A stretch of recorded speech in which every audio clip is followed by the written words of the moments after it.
Nebraska is one of only 8 states that have been selected to join the CCSSO Instructional Materials and Professional Development Network, leading the nation in increasing the capacity of districts to provide teachers with high-quality, standards-aligned instructional materials. One of the districts in Nebraska committed to providing high-quality instructional material is Cody-Kilgore.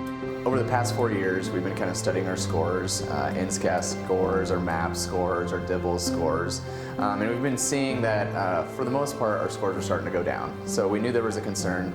Our curriculum for ELA hadn't been updated for about 15 to 20 years, so it was time. ARC felt like the best fit because it provided those book baskets of books at every reading level within a classroom. So. At the same time, it also provided that core instruction with a core text. You're buying a whole new library, and that's big. So what my favorite part when I come here is kids love to read now. That's all they do because they have free choice. So usually you're saying, this is the book we're gonna read. No, these kids have all choices. So kids are coming to me and saying, I started reading this series of books. I'm in this series of books. I'm doing this. And it doesn't matter what grade level, they're all just reading, reading, reading. Even parents are kind of funny because they're getting annoyed that their kids are wanting to read so much at home. That's a great problem to have in a school district. The Nebraska Instructional Materials Collaborative provides a wealth of tools and resources for districts as they move through the process of selecting and implementing high-quality materials. People from American Reading Company have come to us and worked one-on-one, worked as our whole group, just to go through what's expected on a daily basis. If I would have tried to do this without any training, I think I would have been lost.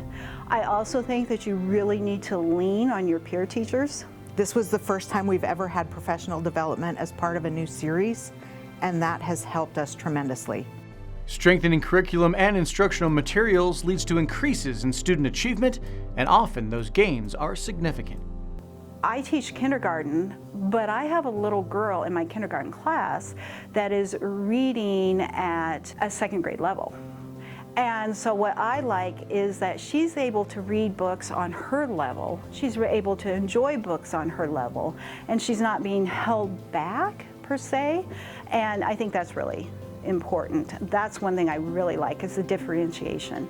I have seen better writing, and I have seen just an overall growth in interest in reading books. I used to think I got better results by having me pick the books that the students were reading, and I was teaching specific vocabulary from those books.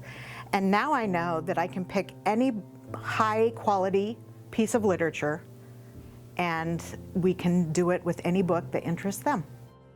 Equity was a very big issue in our school. We are a pretty high percentage of poverty, about 67 to 70% poverty. So we have some kids arriving to school who have every tool at their disposal. They're coming to school ready to read or reading already. And then we have some students who are coming to school who haven't had the access to those resources. So ARC has been critical in addressing the equity of reading in our school district, because no matter what that kid comes to school with, we can give them the tools that they need to move forward as a reader. The thing that keeps us up, or administrators and teachers at night usually, is just being able to reach every kid. You know, I used to think it was almost impossible to meet every child's needs, but after our core, we're meeting them and exceeding them.